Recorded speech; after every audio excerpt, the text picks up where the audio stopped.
Hey, yo, what's the deal? That's your boy Tag from Pro Wrestling Tag. You know what I mean? As of this recording, it is 1:41 p.m. January 11th, 2026. You know what I mean? This is the second video of the day, and maybe I might do another video tonight. I don't know. It depends how I feel. You know what I mean? So maybe be on the lookout for another discussion video. You know what I mean? Like, see, this is why I love doing these videos on a Sunday, because there's no real news. You know what I mean? There's no real news that follows in on Sundays and stuff. It's none. It's nice. It's dead. You know what I mean? It's just quiet. It's nothing really to salivate yourself in. You know what I mean? And that's why I'm doing discussion videos for, this is my discussion Sunday. You know what I mean? And this discussion video, it might be a little controversial, but hear me out. Okay? Hear me out. Now, handicap matches in pro wrestling are sort of rare, but not necessarily. And first and foremost, I don't know why they call it a handicap match, because like whenever I think of, handicaps, of course, I think of people who have a disability, who might be in a wheelchair and stuff, But in wrestling terms, handicap basically means, the odds are against you, right? So if we're talking about handicap matches, right, I'm not talking about tag team handicap matches, because think about this in real life, okay? Just think about this. If it's me and somebody else against three other people, right? I have a better chance. I have a better chance at fucking somebody up, fucking two other people up, because, I got two people there on the side. I got one other person on the side to help me out and such, right? It's always that possibility of the three people being defeated and shit, right? But we're talking about tag matches, not everybody in the ring at the same time, but we're talking about tag matches.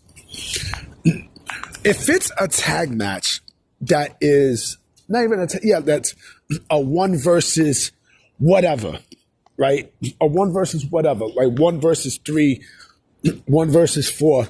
To me, those are outdated, and I'll tell you why those are outdated. Back in the days, right, especially like in like these C shows, right?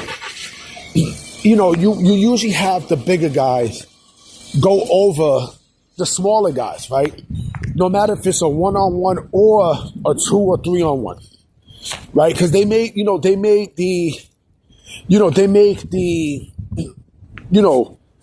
opponents look really weak, even if it's a 2 or 3-on-1, and the big guy's going over, it doesn't make sense.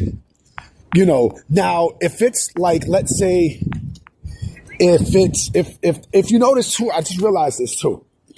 Whenever there were handicap matches, there was never someone who was in the same height as that person or the opposite height in terms of who the jobber is, right? There was never that. There was always someone who would be smaller than the big guy, right? Much smaller. So there's an easy advantage of the smaller guy losing, right? But 2 or 3 smaller guys, it just doesn't make sense. You know what I mean? It legit doesn't make sense. Like, there's no real benefit in doing a 1 versus something handicap match if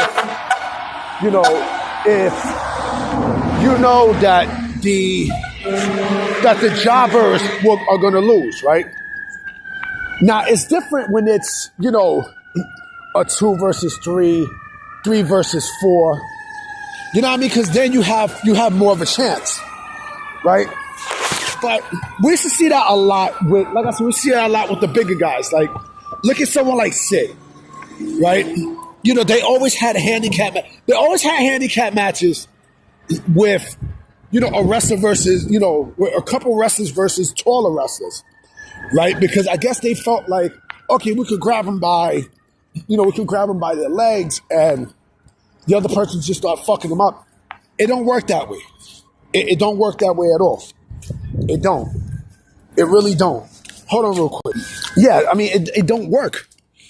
It don't work. It doesn't work. It doesn't work to a point where, it's unreal. It's unrealistic. It could be because in a real life fight, right?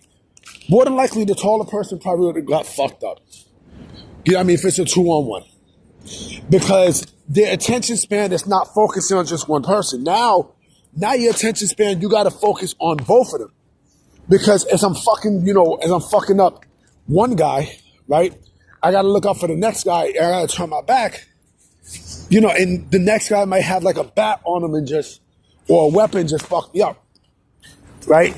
In pro wrestling, that's not the case. That's why I said to me, it's outdated. It's an outdated match type. It's a real outdated match type because again, one against 5, 1 against 4. The other thing too with that is you kind of make the person look. You kind of make the person look stupid in a way where, the person you're pushing stupid in a way where, all right, 5 people can't beat him, right? 5 people can't beat 3 people can't beat the tall guy and stuff, right? But one superstar could. Basically saying that, the superstar has superpowers. And that makes that's kind of asinine in a bit if you think about it. It's dumb. It's really dumb. That's why I was never really, a fan of those kind of matches. Like, all right, squash matches, that's different. Because that's expected. That's clearly expected. But a handicap match, come on. Like if one person can't do it, somebody, 2 people can't do it, and 3 people can't do it. Come on, that doesn't make sense. And plus, the other thing too is that it's not a fair fight. It's not a fair fight, and it also makes the advantage look stupid too. You know what I'm saying? It makes the advantage look fucking dumb as well. It really, really does. It does. It does. It makes the advantage look kind of retarded in a way because, if we can't beat them, right, then we shouldn't even be in this position in the first place. We can try, but I also, but those matches are not going to go away anyway. But you don't see them all the time like that. You really don't. And those matches really, work good in C shows and such. It don't work good in like the A shows, like the A and B shows. They work good in the C shows, right? So I guess it could work, but if we're talking about realistic wise, it just don't work. Like 1 versus such and such handicap, it doesn't work. The only time that it works in today's day and age, honestly, is if like it's a Survivor Series. If it's like a Survivor Series situation, right? Then it could work because there's a lot more suspense. But if we're talking about with jobbers, nah, it's anticlimactic. It really is. It really is. It doesn't work. It doesn't fucking work, But that's just my thoughts. Anyway, let me know what you guys think in the comment section. I'm going to holler at y'all. Peace.